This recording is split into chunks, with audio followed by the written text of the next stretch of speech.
Can I learn to be an MC or master of ceremonies by watching a YouTube video? It's a good question. That's a question a lot of people ask. Actually, it's a question that nobody asks because people think they can do it. Hi, this is Bill. This is Creative License. And thanks again for being a part of my little dog and pony show. My thanks to Electro Voice, DJ Event Planner, Disc Jockey News, Perfect Portals, Promo Only, and of course my workshop, The Entertainment Experience, which is about being a master of ceremonies. So, this is weirdly contentious, right? Can I learn to do things on YouTube? Yeah, I guess I can. Can I learn to change my tires on YouTube? Sure can. Am I going to do it well? Probably not, because I haven't been trained by a person who knows how to do it and do it well. Can I learn to manicure my lawn in a professional way? Sure I can. But in a professional way, there are certain things that professionals know and practice so that you would pay them to do it for you. It's a lot of time and effort put into it. Can you learn to be an MC by watching a YouTube video? Well, you can watch other MCs and you can write down the things they say and you can say those things. You can look at the way they stand and you can stand that way.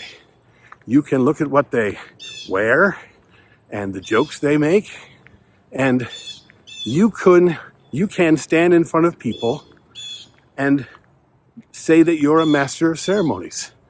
And weirdly enough, it's a low bar for many of the customers out there because they think that's all it really is. Standing with a mic and uttering things into a microphone, which at its very basic, I don't even think that's what it is. There's more to it than that. There's more to acting in a play than seeing an actor in another play, studying what he does and copying or mimicking it. That's one way to go. But are you really bringing an art form to it? Are you really in the moment of it? Do you understand the choices that the other actor made to be able to create the experience that you had? Because the words don't do it. The words are part of it, right? The way the actor stands is part of it. But you can't teach the emotional integrity and the emotional intent and decisions made by the person in front of the audience doing the work.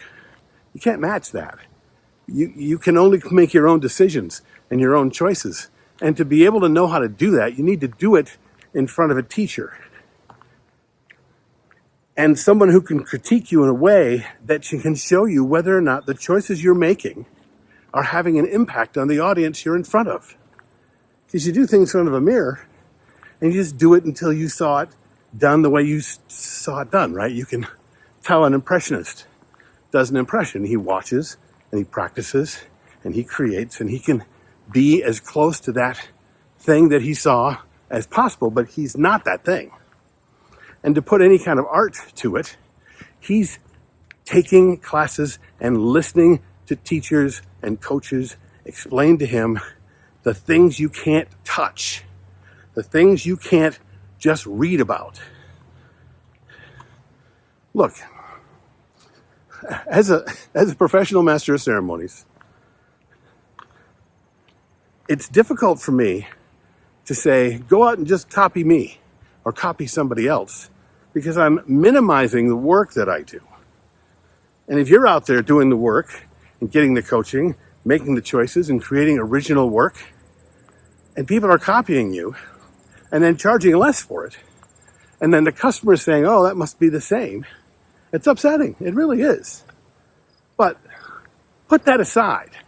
Put aside that it seems, and it could be offensive to me, that somebody out there watches another MC and copies that and calls himself the same thing as me. Let's just put that aside for a second and know that for me to get where I got, and for some of the best masters of ceremonies that I've ever seen, whether it be a wedding or the Oscars, There's way more that was gone into it.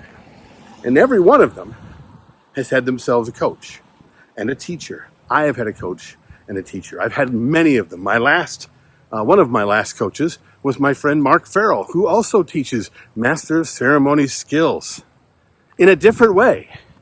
In other words, you can take a class from me and you'll learn something and grow. But if you think you're done, you're nuts.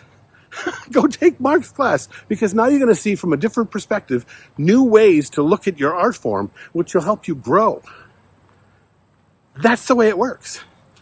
My best coach, my first coach, I want to say it's my best, but my first coach told me when I was done with my class that you're not done, kid.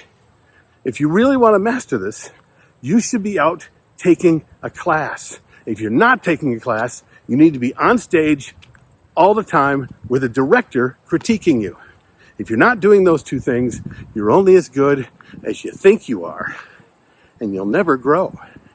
And he was right, because I ignored that for a long time until I took it into my heart, and then I found a voiceover coach, an acting coach, a singing coach, a dancing coach, an MC coach. My coach, Mark Farrell, take his class.